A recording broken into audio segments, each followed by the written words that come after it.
Good morning students. सबसे पहले हमारे पूर्व की भांति आज भी मैं बता देना चाह रहा हूं कि हमारा जो आज का क्लासेस जो चल रहा है वह ऑनलाइन के माध्यम से चल रहा है और हमारे एजुकेशनल चैनल का नाम है कॉमर्स चॉइस।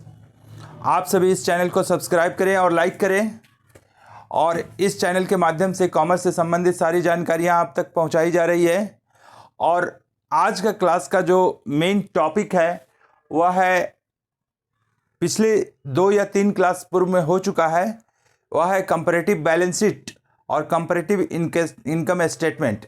यह चैप्टर जो बिलोंग कर रहा है वह एक संस्था का पिछले गत वर्ष का तुलनात्मक अध्ययन वर्तमान वर्ष के साथ में किया जाता है और यह देखा जाता है कि कौन सा आइटम या वर्किंग कैपिटल हो या हमारा फर्नीचर हो या मशीनरी हो या इक्विटी शेयर कैपिटल हो या रिजर्व एंड सरप्लस हो, उसमें कहाँ पर कमी हो रहा है या वृद्धि हो रही है।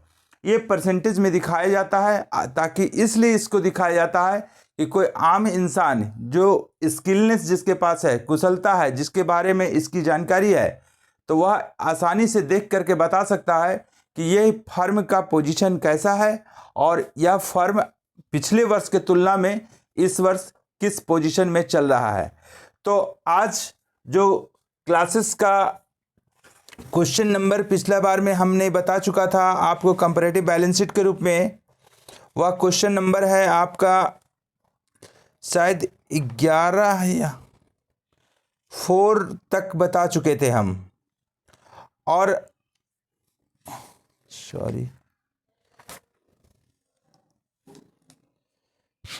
नहीं, कल मैंने बताया था क्वेश्चन नंबर 11, ठीक है। तो आज मैं बता दे रहा हूं आपको। तो इसके बाद क्वेश्चन नंबर 12 में आपका स्टार्ट हो जा रहा है कि miscellaneous and board type of the question से स्टार्ट हो रहा है आपका। तो इसमें आप देख सकते हैं इस चीज़ को कि पहला 12 जो है और एक क्वेश्चन आपका छूटा हुआ था शायद 10 नंबर, जो थोड़ा सा डिफरेंट टाइप में है। तो उसमें बोला हुआ है कि from the following information prepare a comparative balance sheet of the Deep limited as on 31 March. इसमें से हेडिंग्स टाइप में नहीं दिया हुआ है, जैसे पूर्व में दिया हुआ रहा था equity and liabilities, share holder funds वगैरह, तो उस टाइप का क्वेश्चन में ये वर्णन नहीं हुआ है, बल्कि अलग अलग पार्ट करके दिया हुआ है। तो इसको हम कैसे दिखाएंगे ये देखते हैं। क्वेश्चन नंबर 10, क्वेश्चन नंबर आपका 10 है। यहां पर लिखेंगे comparative balance sheet, comparative balance sheet of Deep limited as on 31 March 2019 and 2020। इसको कॉलम बनाते हैं हम। सबसे पहले ये फर्स्ट कॉलम आपका होगा पार्टिकुलर्स का कॉलम है, आपका प्रीवियस ईयर्स का कॉलम है, अमाउंट दर्शाना है आपको। ये प्रेजेंट ईयर का कॉलम है, ये आपका जो इंक्रीज और डिक्रीज करेगा उसका कॉलम आपको दिखाया गया है और यहाँ परसेंटेज ऑफ चेंजेज का दिखाया गया है। तो अब यहाँ पर हम लोग लिख लेते हैं पार्टिकुलर्स। एग्जाम में रेड पेन नहीं यूज कीजिएगा, मैं यहाँ पर मार्कर से लिख दे रहा हूँ भले। 2019 31/3/2020 एब्सोल्यूट चेंजेज, ओके। और यहाँ परसेंटेज ऑफ चेंजेज, ये परसेंटेज में आपको दिखाना है रुपीज एंड रुपीज। अब देखते हैं आगे क्या क्या बोलता है। सो सबसे पहले यहाँ दिया हुआ है इक्विटी शेयर कैपिटल, तो यहाँ पर आप लिख सकते हैं शेयर होल्डर फंड्स के रूप में ए हेडलाइंस पर share holder funds, share holders fund यहाँ क्या दिया हुआ सबसे पहला, equity share capital. Equity share capital, ये इक्विटी शेयर कैपिटल क्या होता है, ये कंपनी अकाउंट जब स्टार्ट होगा तो उस समय आपको मैं बताऊंगा। 25 लाख था हमारा 2019 में, और जब 31/3/2020 आया इसमें कोई परिवर्तन नहीं हुआ, कोई परिवर्तन नहीं हुआ, जैसे का तैसे रह गया, यानी 25 लाख के बदले में 25 लाख। उसके बाद दिया हुआ फिक्स्ड एसेट्स, जो एसेट्स पोर्शन में जाएगा, reserve and surplus, reserve and surplus. ये रिजर्व एंड सरप्लस कितना है, 5 लाख से 6 लाख हो गया। 5 लाख था 2019 में, 6 लाख हो गया हमारा 2020 में। इंक्रीज कितना किया, 1 लाख। तो परसेंटेज ऑफ चेंजेस में क्या होगा, 1 lakh by 5 lakh into 100, that means 20%। 20%। अब क्या आता है, reserve and non current investment, ये एसेट साइड में दिखाया जाएगा। Long term loans, long term loans. अब यहां पर क्या लिखना है इस चीज को, non current liabilities, non current liabilities. Non current liabilities मतलब क्या हुआ, क्या ऐसे दायित्व जिनका भुगतान हमें 1 वर्ष के पश्चात करना है। इसमें से लॉन्ग टर्म बॉल लोन्स आ गया आपका, जो बुक में आपका दिया हुआ है, long term loans. Long term loans में आपका दिया हुआ 15 लाख से 15 लाख, यानी कि इसमें भी किसी प्रकार का परिवर्तन नहीं हुआ। तो आपको यहाँ पर किसी प्रकार का चेंजेस नहीं हुआ, तो आपको डैश लगा देना है इस कॉलम में। और उसके बाद दिया हुआ करंट एसेट्स और करंट लायबिलिटीज। तो तीसरा हेडलाइंस में यहाँ पर लिखिएगा आप कि जो नॉन करंट लायबिलिटीज हुआ, जिसका भुगतान हमें दायित्व का 1 वर्ष के पश्चात करना है, तो ये हेडिंग जो होगा आपका करंट लायबिलिटीज का। तो करंट लायबिलिटीज किसे कहते हैं और किस रूप में दिखाया जाता है, यह जान लीजिए आप कि ऐसे दायित्व जिनका भुगतान विद इन ए ईयर करना है, मतलब 1 वर्ष के अंदर करना है, वह हमारा करंट लायबिलिटीज कहलाता है। तो यहाँ पर दिया हुआ है करंट लायबिलिटीज के रूप में, लायबिलिटीज के रूप में दिया हुआ है 5 लाख से 5,50,000, 5 लाख से 5,50,000 हो गया। यहाँ पर 5 लाख दिया हुआ है और बढ़ करके हमारा हो गया है 5,50,000। इससे क्या क्लियर हुआ कि 10,000 रुपया हमारा करंट लायबिलिटीज में बढ़ोतरी हुई है। तो 10,000 बटा 5 लाख गुना 100, 10,000 नहीं बल्कि 50,000। तो 50,000 बटा 5 लाख गुना 100 मतलब 10% का हिसाब किताब आ रहा है यहाँ पर। तो आप इस जगह पर देख सकते हैं, इसको जोड़ करके इसको इस तरीके से जोड़िए। तो 25 और 5 30, 30 और 15 45, 45 और 5 50, तो 50 लाख रुपया हमारा आ गया 31/3/2019 का लायबिलिटी साइड में। 2020 का लायबिलिटी साइड में देखिए 25, 6, 31, 31 और 15 46, 46 और 5 51,50,000, राइट। 5, 6, 11, 5, 16, 5, 21, 2, 2, 4 और 1, 5, तो 50 लाख से 51,50,000 हो गया। इसका मतलब 1.5 लाख की बढ़ोतरी हुई है। यहाँ पर 1,50,000 का बढ़ोतरी हुआ है। तो हमारा कितना परसेंट निकलेगा इसमें,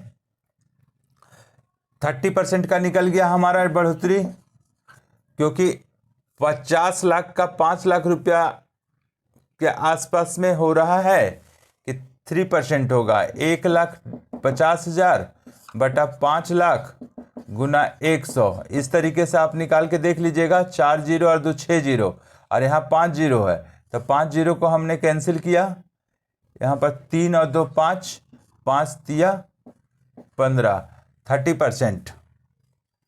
okay, 1,50,000 Guna 100।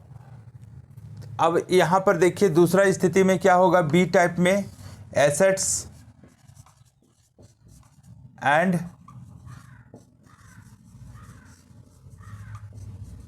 Properties. Assets and properties, कितना एसेट्स एंड प्रॉपर्टीज आ जाएगा, आपका, तो आपको फिक्स एसेट्स के रूप में दिया हुआ है। तो यहाँ पर एक देख लीजिए, थोड़ा सा मिस्टेक हो रहा है शायद। 50 लाख का 10% हो जाता है 5 लाख, और यहाँ 1.5 लाख रुपया दिया हुआ है, तो ये 30% नहीं बल्कि 3% निकल रहा है। अब यहाँ पर देखिए इस चीज को कि assets and properties, assets and properties मैंने फिक्स एसेट्स, ये फिक्स एसेट्स कितना दिया हुआ है, तो फिक्स एसेट्स दिया हुआ आपका 30 लाख से 36 लाख। ये 2019 में 30 लाख रुपया दिया हुआ है, 2020 में बढ़कर के यह फिक्स एसेट्स हमारा 36 लाख हो गया। तो फर्म का पोजीशन तो बढ़िया दिखा रहा है क्योंकि संपत्तियां खरीदा है। तो 6 लाख बटा 30 लाख गुना 100, तो 6×5 = 30 और 5 × 20 = 100, मैंने 20% आपका यहाँ पर आ जा रहा है हिसाब किताब में। अब अगला कदम क्या है, रिजर्व एंड सरप्लस को तो मैंने एंट्री कर लिया। Non current investment, non current assets, इसी में दिखाया जा सकता है कि non current investment fixed nature है। अब क्या है, नॉन करेंट इन्वेस्टमेंट में क्या है हमारा, 5 लाख से 5 लाख रुपया हुआ है। मतलब क्या हुआ कि 5 लाख हमारा 2019 में था, अब 5 लाख रुपया हमारा 2020 में भी रह गया, इसमें भी किसी प्रकार का परिवर्तन नहीं हुआ। अब दिया हुआ है करंट एसेट्स, करंट एसेट्स, तो करंट एसेट्स हम लिख सकते हैं ऐसे, डायरेक्ट वे में भी दिखा सकते हैं हम लोग।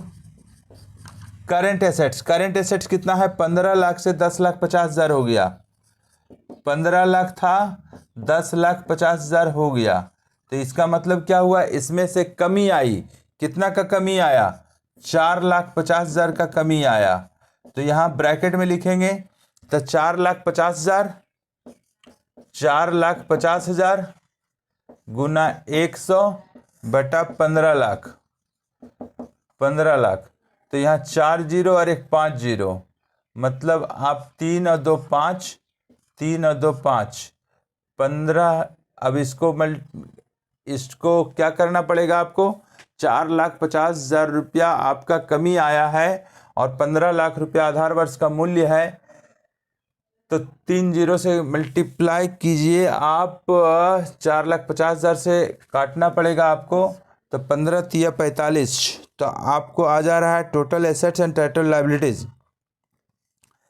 ये आपका 30% आ रहा है आपका 30%। यहाँ पर आपको दिखाना पड़ेगा 4,50,000, 15 × 45, 30%।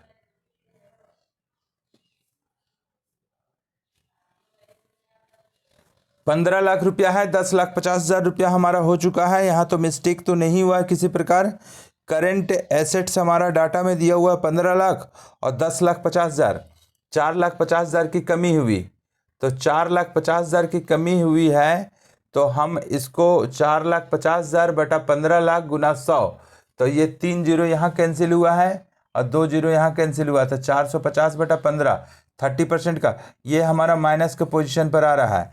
तो अब यहाँ पर मामला क्या आता है, सो इसको देख लीजिए, इस चीज़ को कंपेयर करके।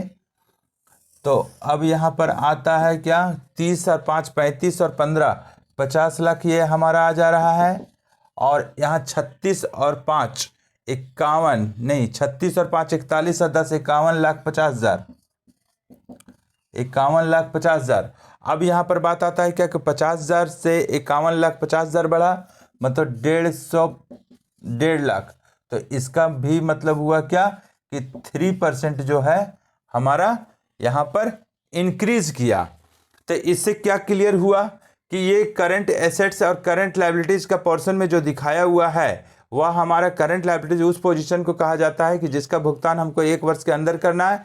जो हमारा यहाँ एनालिसिस करेंगे तो हमारा 10% हमारा इंक्रीज किया है, और वही करंट एसेट्स के रूप में हमें देख रहे हैं या 30% का माइनस किया है। मतलब 15 लाख का हम जो संपत्ति हमारे फर्म में था चालू संपत्ति के रूप में, वह हमारा घट करके 10,50,000 हो गया। इसका मतलब 4,50,000 रुपया का या तो वह सेल कर दिया है या तो वो संपत्ति का लॉस किया है। और रह गया बात कि यहाँ पर लॉन्ग टर्म लोन्स के रूप में 15 लाख में किसी प्रकार का परिवर्तन नहीं हुआ। जिस प्रकार से नरन का इन्वेस्टमेंट, कहीं हम पैसे का इन्वेस्ट किए हैं, वहाँ जितना 2019 में था वह 2020 में, इसमें किसी प्रकार का परिवर्तन नहीं किया हुआ, और ना ही इक्विटी शेयर कैपिटल में परिवर्तन है। मतलब ये बिजनेस मिला जुला करके सेटिस्फैक्ट्री पोजीशन में है। तो ये सवाल आपका क्वेश्चन नंबर 10 था, जो आपके एग्जामिनेशन के लिए इम्पोर्टेंट है। और अब देखिए मिसलेनियस क्वेश्चंस है। आप इस तरह का कॉन्सेप्ट अगर आप लोग का क्लियर हो गया है तो ये मिसलेनियस क्वेश्चन जितना 12, 13, 14 ये सब आपका बनने लायक क्वेश्चन है।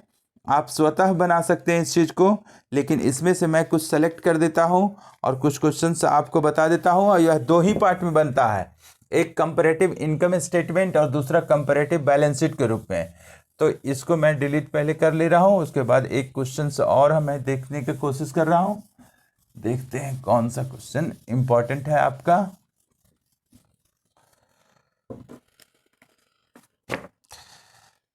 देखिए एक क्वेश्चन आपका है, इधर भी आप बना सकते हैं। क्वेश्चन नंबर 12 है, 13 है, 14 है, ये आप लोग अपने से स्वतः बना सकते हैं। देखिए क्वेश्चन नंबर 14 बता देते हैं और ये चैप्टर आपका लास्ट हो जाएगा। तो क्वेश्चन नंबर 14 में क्या बोला हुआ है ये सबसे पहले आप समझिए। पहले क्वेश्चन आपको समझा दे रहा हूँ।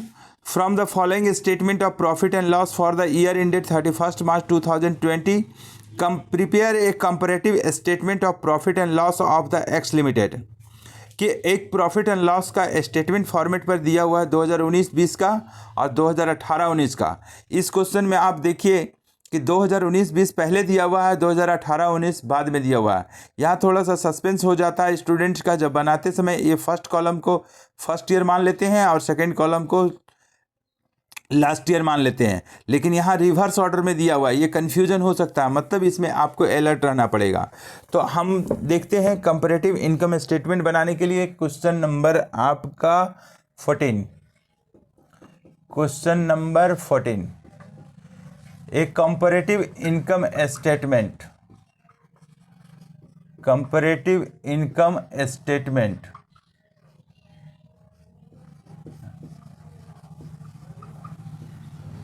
comparative income statement for the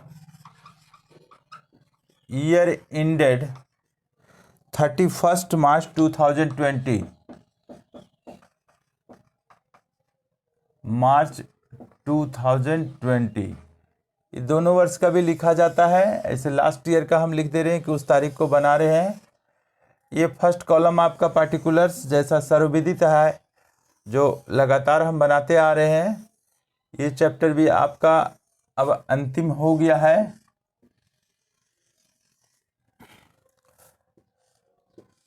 this column is particulars, okay. ये आपका 31/3/2020 नहीं 31/3/2019 हम मान लेते हैं। और ये दिया हुआ है आपका, आपके किताब पर दिया हुआ है 2018 से 2019, इस तरह से लिखा हुआ है 2018 से 19 और 2019 से लेकर के 2020 आपके इस प्रकार से दिया हुआ है। यहाँ पर दिया हुआ है एब्सोल्यूट चेंजेस का कॉलम बनेगा, एब्सोल्यूट चेंजेज, और यहाँ पर होगा परसेंटेज ऑफ चेंजेज, ओके। यहाँ प्रतिशत दिखाएंगे, यहाँ रुपीस रुपीस रुपीस। अब कैसे लिखेंगे सो देखिए। सबसे पहले revenue from operation, revenue from operation operations, revenue from operations कितना है 10 लाख से 7.5 लाख। नहीं, इसी में कंफ्यूजन हो जाता है। सबसे पहला दिया हुआ है 7.5 लाख और उसके बाद दिया हुआ है 10 लाख। मतलब 2018 से 19 में आपका 7.5 लाख था और 2019 से 20 में आपका हो गया 10 लाख। तो कितना बढ़ गया हमारा 2.5 लाख, मतलब 2,50,000। तो 2,50,000 बाई 7,50,000 इंटू 100 मैंने 33.33 आएगा आपका परसेंटेज में। अब इसमें क्या होता है कि जो रिवेन्यू फ्रॉम ऑपरेशन है उसको में हम लोग ऐड कर देते हैं इनकम को। तो अदर इनकम दिया हुआ है आपका कितना, अदर इनकम कितना दिया हुआ है, अदर इनकम 5 लाख से 2 लाख नहीं, ये 2 लाख दिया हुआ है 2018 से 19 में, और 19 से 20 में हो गया 5 लाख। मतलब एक्स्ट्रा इनकम हम ज़्यादा किए। क्यों ज़्यादा किए कि रेवेन्यू फ्रॉम ऑपरेशन उस फर्म में ज़्यादा हुआ, माने सेल ज़्यादा हुआ, तो इनकम भी हमारा एक्स्ट्रा इनकम बढ़ा। तो कितना बढ़ा, 3 लाख बढ़ गया। तो 2 लाख था और 5 लाख हो गया, 3 लाख बढ़ा। तो 3 लाख को 3/2 गुना 100, 3/2 इसलिए किए कि 0 हमने यहीं कैंसिल कर दिया, तो यहाँ 2 से यहाँ 150% की वृद्धि हुई, 150% की वृद्धि हुई है। बहुत बढ़िया बात है। अब इसको क्या करते हैं हम लोग, यहाँ पर हम लोग सभी को जोड़ते हैं और इसको ब्लॉक करते हैं और इसको रिप्रेजेंट करते हैं ए से। यहाँ हमारा टोटल इनकम आ जाएगा। ये बना रहे हैं हम लोग कंपैरेटिव इनकम स्टेटमेंट। तो 7,50,000 और 2 लाख, तो 9,50,000 हो गया। ओके, अब यहाँ 10 लाख और 5 लाख 15 लाख हो जाएगा। यहाँ पर भी किसी प्रकार का प्रॉब्लम नहीं। तो अब 9,50,000 से 15 लाख हो गया, तो इसका मतलब कितना बढ़ा, तो 5,50,000 बढ़ गया, 5,50,000 बढ़ गया। तो 5,50,000 बटा, आप निकाल लीजिएगा इस चीज़ को, 5,50,000 में मतलब 4 जीरो यहाँ भी कैंसिल, 4 जीरो यहाँ भी कैंसिल, माने 55/95 गुना 100, जो भी परसेंटेज आएगा यहाँ पर आएगा। अब देखिए, अब टोटल रिवेन्यू मोटा मोटी 57.89 आपका आंसर शीट में आया हुआ है। आप इस चीज़ को कंपेयर करके देख लीजिएगा, आपका आंसर आ जाएगा 57.89।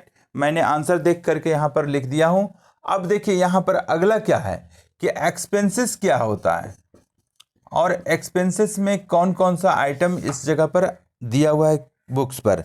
यहाँ डायरेक्टली लिखा हुआ है कि मान लेते हैं अदर एक्सपेंसेस के रूप में, एक ही आइटम शायद दिया हुआ है। तो एक्सपेंसेस में आपका दिया हुआ है 10,50,000 नहीं बल्कि 7.5 लाख पहले का था, और 10,50,000 इस वर्ष का हो गया। मतलब 2018 से 19 में 7.5 लाख, 2019 से 20 में हमारा 10.5 लाख। तो कितना बढ़ा, तो 3 लाख बढ़ा, 3 लाख बढ़ गया। तो 3 लाख बटा 7.5 लाख गुना 100 कितना हो जाएगा, 4 जीरो यहाँ कैंसिल किए, 4 जीरो यहाँ कैंसिल किए। अब 25 तिया 75, 25 चौके 100, 3 गुना 10, 10 चौके 40, मतलब हमारा 40% का यहाँ पर बढ़ोतरी हुआ। अब क्या हुआ यहाँ पर, और एक्सपेंसेस तो नहीं है हमारा। अब इसको निकालेंगे हम लोग, एनपीबीटी निकालेंगे। क्या निकालेंगे हम लोग, एनपीबीटी निकालेंगे। तो एनपीबीटी में क्या हो जाएगा, यहाँ सबसे पहले टोटल एक्सपेंसेस आप ऐड कर लीजिए। सिंगल आइटम था इसलिए कोई दिक्कत नहीं है, अगर डबल रहेगा ट्रिपल रहेगा तो सभी आइटम को आप यहाँ पर जोड़ लीजिएगा। यहाँ 3 लाख हो गया, यहाँ 40% हो गया। ओके, अब यहाँ पर हमको दिखाना है एनपीबीटी। ई कैसे निकलेगा, ए माइनस बी, मतलब जितना टोटल इनकम हुआ उसमें टोटल एक्सपेंडिचर को हम घटा देते हैं तो हमारा एनपीबीटी आ जाता है। मतलब 9,50,000 में 7.5 लाख घटा दिए तो हमारा 2 लाख रुपया आ गया NPBT, that means net profit before tax.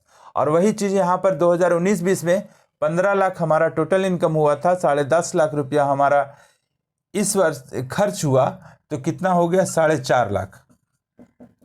क्योंकि 4.5 लाख और 10 लाख जोड़ेंगे तो 15 लाख आ जाएगा। अब कंपेयर करते हैं इस साल का इस साल से, 2 लाख से 4.5 लाख हो गया, मतलब 2.5 लाख रुपया का हमारा यहाँ पर प्लस में हुआ। तो 2.5 लाख बटा 2 लाख गुना 100, मतलब इसको 4 जीरो यहीं पर कैंसिल कर देते हैं, तो 25/20 गुना 100, तो 20 बचे 100, मतलब 125% यहाँ पर एनपीबीटी आया, नेट प्रॉफिट बिफोर टैक्स। अब गवर्नमेंट का नज़र इस पर रहता है कि आपने जितना पैसा कमाया है उसमें टैक्स अभी तक आपने नहीं दिया है तो वो टैक्स आपको देना पड़ेगा। तो यहाँ पर लिखा हुआ है रेट ऑफ इनकम टैक्स, तो यहाँ पर हम लोग इनकम टैक्स अब देंगे गवर्नमेंट को। तो इनकम टैक्स का रेट आपका दिया हुआ है वह यहाँ पर दिया हुआ है 50%। तो 2 लाख हमने अर्निंग किया, 1 लाख रुपया गवर्नमेंट के खाते में डाल दिया टैक्स के रूप में। यहाँ 2,25,000 रुपये हम डाल दिए। अब इसको कंपेयर कीजिए, 1 लाख से 2,25,000 बढ़ गया है, तो 1,25,000 रुपया हमारा यहाँ पर क्या हुआ कि गवर्नमेंट को टैक्स दिए पिछले वर्ष के तुलना में ज़्यादा। तो 1,25,000 बटा 1 लाख गुना 100, 1,25,000 बटा 3 जीरो कैंसिल कर देते हैं यहाँ पर, 125 बटा 100 गुना 100, 125%। ओके, अब यहाँ पर बात आता है क्या कि ये जो लास्ट में हमारा जो निकलेगा वह हमारा निकलेगा NPAT, net profit after tax. तो 2 लाख में 1 लाख गवर्नमेंट को टैक्स दे दिए, तो हमारा कितना पैसा बचा? 1 लाख व्हाइट मनी के रूप में। 4,50,000 है, उसमें 2,25,000 रुपये गवर्नमेंट को टैक्स दे दिए, तो बचा हमारा 2,25,000। और 2,25,000 में 1,25,000 यहाँ से भी ऐसे कंपेयर करेंगे कि 1 लाख मेरा NPAT पिछला बार बचा हुआ था 1 लाख, जो 2019-20 में हमारा 2,25,000 रुपया हो गया, तो कितना इस वर्ष बढ़े हम? 1,25,000 रुपया। तो परसेंटेज के रूप में देखा जाता है तो 125%। तो इसको अगर विवेचना करना है, एनालिसिस करना है, तो हम लोग कैसे करेंगे इस चीज़ को? ये चीज़ देखने की चीज़ है कि हमने कंपैरेटिव इनकम स्टेटमेंट बनाया और लास्ट ईयर का डेट लिखा 31 मार्च 2020, 2018 और 19 बुक्स में आपका ये 2018-19 का वर्णन बैक कॉलम में दिया हुआ है। तो ये आपको ध्यान रखना है और केयरफुल रहना है। कहीं थोड़ा सा क्वेश्चन बनाने समय भूल कर दीजिएगा डाटा इनपुट करने में, तो सारा सवाल आपका गलत हो जाता है। तो रिवेन्यू फ्रॉम ऑपरेशन आपका दिया हुआ 7.5 लाख से 10 लाख, 2.5 लाख रुपया का वृद्धि हुआ है। तो परसेंटेज में देखा गया क्या कि 2.5 लाख रुपये का जो वृद्धि हुआ उसका मतलब हुआ क्या कि 33.33% का रेवेन्यू फ्रॉम ऑपरेशन में वृद्धि हुआ है। और इसमें अदर इनकम क्या हुआ कि जब जनरेट हुआ रेवेन्यू ज़्यादा तो अदर इनकम भी बढ़ा, मतलब 150% का मेरा बढ़ गया। मतलब टोटल इनकम में हमारे बढ़ोतरी कितनी हुई? 97.89%, जो बिजनेस के लिए अच्छी शुभ संकेत है। अब एक्सपेंसेस देखता है क्या कि खर्च कितना हुआ। अगर मैंने टोटल इनकम 57.89% किया हूँ तो मेरा खर्च भी तो होगा। तो 7.5 लाख रुपए पिछले वर्ष खर्च हुआ था, इस वर्ष 10,50,000 हो गया। तो कितना ज़्यादा किया पिछले वर्ष की तुलना में? तो 3 लाख। तो मतलब 40% हमारा अदर एक्सपेंसेस हुआ है। तो ये टोटल एक्सपेंसेस को मैंने ऐड कर लिया और इस दोनों टोटल इनकम में टोटल एक्सपेंसेस को हम लेस करेंगे तो हमारा नेट प्रॉफिट बिफोर टैक्स आ जाएगा। तो ए रिप्रेजेंट किया था टोटल इनकम को, बी रिप्रेजेंट किया था टोटल एक्सपेंसेस के रूप में। तो ए माइनस बी, तो 9,50,000 में 7.5 लाख चला जाएगा तो 2 लाख बचेगा। अब यहाँ पर क्या है, 15 लाख में 4.5 लाख चला गया, तो 15 लाख में 10.5 लाख चला गया तो 4.5 लाख बचा। तो अब कंपेयर कीजिएगा तो 2 लाख से 4.5 लाख हो गया, तो 2.5 लाख रुपया आपका वृद्धि हुआ है।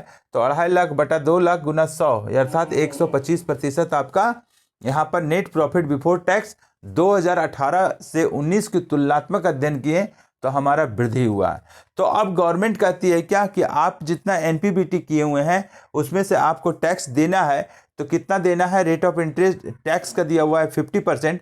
तो 2 लाख का 50% 1 लाख रुपया हुआ और यहाँ 4,50,000 का 50% 2,25,000 हुआ। अब कंपेयर कीजिएगा तो 1 लाख पिछले वर्ष टैक्स दिए हुए थे और इस वर्ष टैक्स दिए 2,25,000। तो कितना ज़्यादा दिए? तो 1,25,000। तो 125% मोर देन किए हुए हैं। अब ये घटाने के बाद में जो NPBT आएगा उसमें टैक्स हम दे देते हैं, तो जो घटाने के बाद शेष आता है वह हमारा नेट प्रॉफिट आफ्टर टैक्स कहलाता है। यही मेरा व्हाइट मनी है, इसमें टैक्स दे करके हम फ्री हो चुके हैं। तो 2 लाख में 1 लाख टैक्स दे दिए, 1 लाख बचा। 4,50,000 में 2,25,000 टैक्स दे दिए, 2,25,000 बचा।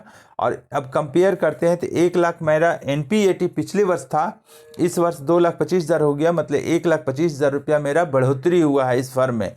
यानी कि उस फर्म में प्रबंधन क्षमता अच्छी होगी, सामान की गुणवत्ता अच्छी होगी, लोग इस सामान को उपभोग करने वाले जितने सारे लोग होंगे वे अच्छे से कर रहे होंगे, उसकी मानसिक संतुलन अच्छी होगी और वह उसके उत्पादित किए हुए वस्तुओं का बार बार उपभोग करने की कोशिश करते रहेंगे। तो इस प्रकार से देखा क्या गया कि 125% का इसका वृद्धि हुआ। तो ये आपको आज की क्लास में मैंने बताया कि कॉम्परेटिव बैलेंस शीट कैसे बनाया जाता है, कंपैरेटिव इनकम स्टेटमेंट कैसे बनाया जाता है, इसकी तुलनात्मक अध्ययन करके भी दिखाएं आपको मोटिवेशन के माध्यम से, ताकि आप इस चीज़ को हर कॉन्सेप्ट अच्छी तरीके से क्लियर हो जाइए, ताकि आने वाले तिथि में आपका इंटरमीडिएट का एग्जामिनेशन हो, चाहे आपका सीए का फाउंडेशन का कोर्स हो, चाहे ICWAI का हो, सब में ये सिलेबस और पैटर्न मिलता जुलता रहता है। कॉन्सेप्ट अगर आपकी क्लियर रहती है तो आने वाले तिथि में कभी परेशानियों का सामना नहीं करना पड़ेगा, बल्कि आपके सामने जो आपका एग्जामिनेशन अभी है वो आसानी से आपका एक अच्छा रिजल्ट भी हो जाएगा, यानी आपका एग्ज़ाम अच्छा से चला जाएगा और एक बेहतरीन रिजल्ट आप ले सकेंगे। तो आपको आज मैं comparative income statement, comparative balance sheet का सारा टेक्निकल चीज़ मैंने बता दिया, और एक क्वेश्चंस आपका होमवर्क के रूप में है जो आप क्वेश्चंस बना सकते हैं। करीब करीब सारी क्वेश्चंस मैंने बता दिया है। अब कुछ क्वेश्चन, एक दो क्वेश्चन और हमारे ख्याल से होगा और ये चैप्टर आपका अंतिम हो जाएगा, कंपैरेटिव बैलेंस शीट और कंपैरेटिव इनकम स्टेटमेंट। इसमें आप थ्योरी के रूप में कुछ अपने से देख लीजिएगा। मैं आपको मोटिवेशन के माध्यम से बहुत कुछ मैं बताया हूँ, और आशा और विश्वास है कि जो भी चीज़ मैं बता रहा हूँ आपको बहुत ही गहराई से आप क्लास कर रहे हैं और आपको अच्छी तरीके से समझ में आ रहा होगा। आप लगातार अभ्यास कीजिए और अभ्यास के मार्फत से ही आपको तैयारी पूर्ण रूपेण हो पाएगी। Okay, thank you.